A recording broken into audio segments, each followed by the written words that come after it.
अध्याय 21। उस घटना का मेरे विवाह से क्या संबंध? स्नान इत्यादि कर नरेंद्र ने जाप किया। जाप के पश्चात वह उठा तो भुवनेश्वरी ने पूछा, कहीं जा रहा है क्या? नरेंद्र मुस्कुराया, जाऊंगा नहीं तो काम कैसे मिलेगा? भुवनेश्वरी की तीक्ष्ण दृष्टि ने उसे भेदने का प्रयत्न किया। काम खोजने जा रहा है या कहीं और? नहीं माँ, दक्षिणेश्वर नहीं जा रहा। घर में भोजन की व्यवस्था न हो और मैं दक्षिणेश्वर जाकर भजन करता रहूं, ऐसा मूर्ख नहीं हूं। दक्षिणेश्वर ही जाता है और कहीं नहीं जाता तू। नरेंद्र ने चकित होकर मां की ओर देखा। जाता तो अनेक स्थानों पर हूं, पर तुम्हारे रोष का कारण क्या है? अब बहुत भोला मत बन। मैं जानती हूं तू कहां जाता है।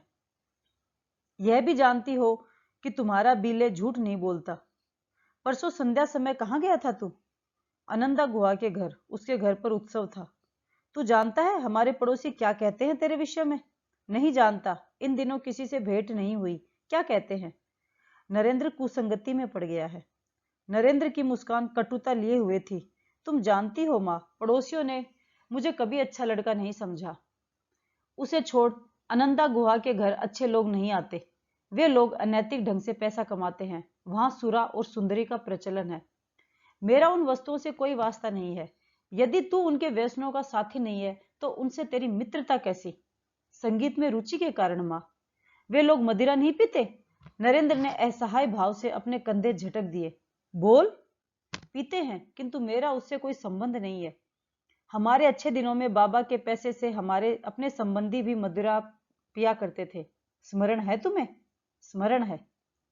मैंने बाबा से पूछा था कि दुर्व्यसनों के लिए पैसा क्यों देते हैं। उन्होंने कहा था, जब तुम जान जाओगे कि संसार में कितना दुख है और उसको भुलाने के लिए मनुष्य किस किस प्रकार का प्रयत्न करता है, तो यह भी समझोगे कि मैं किस प्रकार की करुणा के कारण उन्हें धन देता हूं। मध्यपों के प्रति बड़ी करुणा जगी है। आज उनके प्रति करुणा दिखाएगा और कल स्वयं मदिरा पान करेगा। दुखी तो तू भी है आजकल। मैंने मदिरा का स्पर्श भी नहीं किया, मेरा विश्वास करो मां। मधु का स्पर्श नहीं किया, केवल मधुबाला का स्पर्श किया। नरेंद्र ने चकित भाव से मां को देखा। किसने बता दिया उन्हें यह सब? बोलता क्यों नहीं? कौन थी तेरे साथ? एकांत कक्ष में तेरे चरणों में प्रणाम निवेदन कर रही थी वह। तुम सब कुछ जानती हो मां। हाँ। अब तू यह पूछेगा कि किसने बताया? नहीं पूछूंगा। क्या उसने यह भी बताया कि मैंने क्या किया, क्या कहा, कितना दोष था मेरा, कितनी इच्छा थी? यह भी जानती हूं कि तुझे वहां खाने को कुछ नहीं मिला। घर आकर भी तूने कुछ नहीं खाया। भुवनेश्वरी का स्वर कुछ कोमल हो गया। किंतु बिले, तू उसके साथ उस एकांत कक्ष में था। यह बात सहस्त्र लोग जानते हैं। उसके लोभ को ठुकराकर चला आया। यह तो 4 लोगों को मालूम नहीं है। वे रो पड़ी। तू नहीं जानता पुत्र, लोग तेरे विषय में क्या क्या कहते हैं। उस दुष्प्रचार पर नहीं, अपने पुत्र पर विश्वास करो मां। वह रुका। अब चलूं? अभी ठहर। भुवनेश्वरी ने नरेंद्र की बाह पकड़कर उसे बैठा लिया। एक बार फिर कह रही हूं, मेरी बात मान जा। मैं तुम्हारी कौन सी बात नहीं मानता मां। बहुत चतुर हो गया है। मां का आज्ञाकारी भी बना रहता है और मानने वाली बात मानता भी नहीं। नरेंद्र ने अपनी दृष्टि मां पर जमा दी। तुम फिर मेरे विवाह की चर्चा कर रही हो। वही कह रही हूं। भुवनेश्वरी का स्वर शिथिल हो गया। जब से मैंने परसों की घटना के विषय में सुना है, मेरा मन कांप रहा है।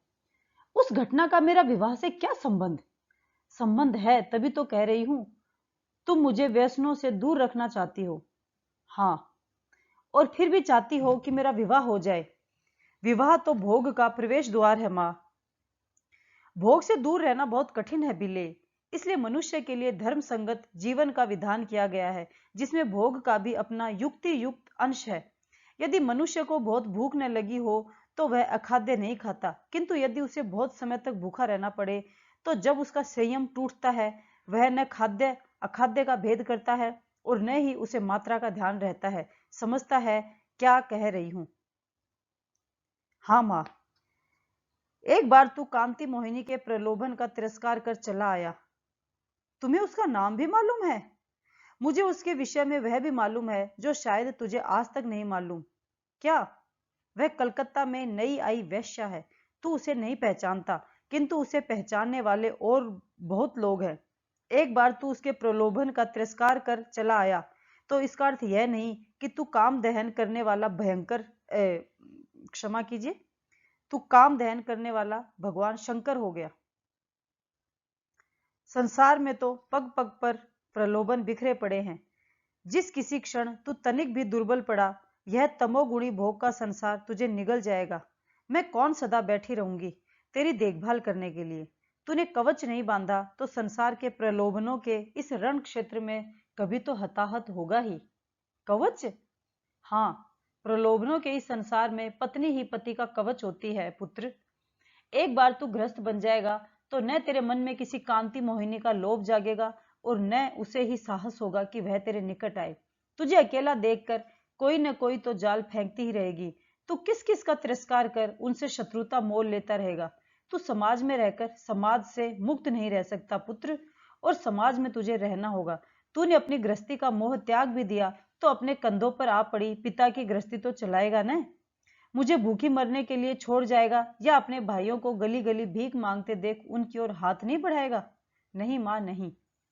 समाज की उपेक्षा कर गृहस्थी नहीं चल सकती। समाज की उपेक्षा नहीं की जा सकती तो संसार की अवमानना कैसे कर पाएगा? भीष्म के समान क्यों जीता है? युधिष्ठिर के समान जी। दायित्व को स्वीकार किया है तो संसार को भी अंगीकार कर। युधिष्ठिर ने ही क्या सुख पाया मां, अथवा परिवार को भी उसने क्या दिया? तो भीष्म ने ही क्या दिया परिवार को? अपमान, घृणा, अधर्म और युद्ध। भीष्म बाणों की शैया पर लेटे रहे और युधिष्ठिर सदेह स्वर्ग गया। और कौन गया है अपने इस देह के साथ वहां? और यदि वैसी इच्छा न हो तो श्री कृष्ण के समान जी। अपने दायित्वों का पालन कर, गृहस्थ जीवन को स्वीकार कर, सांसारिक भोगों का अनासक्त भोग कर। मेरी तो कुछ समझ में नहीं आता। तो माँ की इच्छा को अपना धर्म मान। अच्छा, मैं चलता हूँ माँ। नरेंद्र बाहर निकल गया। उसे रोकना कठिन मान भुवनेश्वरी ने पीछे से कुछ उच्च स्वर में पुकार कर कहा, मैं संबंधियों के घर संदेश भिजवा रही हूँ कि नरेन ने स्वीकृति दे दी है, वे विवाह की तैयारी करें। नरेंद्र ने सुना किंतु वह पलटा नहीं। चलते चलते बोला, जो तुम्हारे मन में आए करती रहो, तुम्हें कौन रोक सकता है।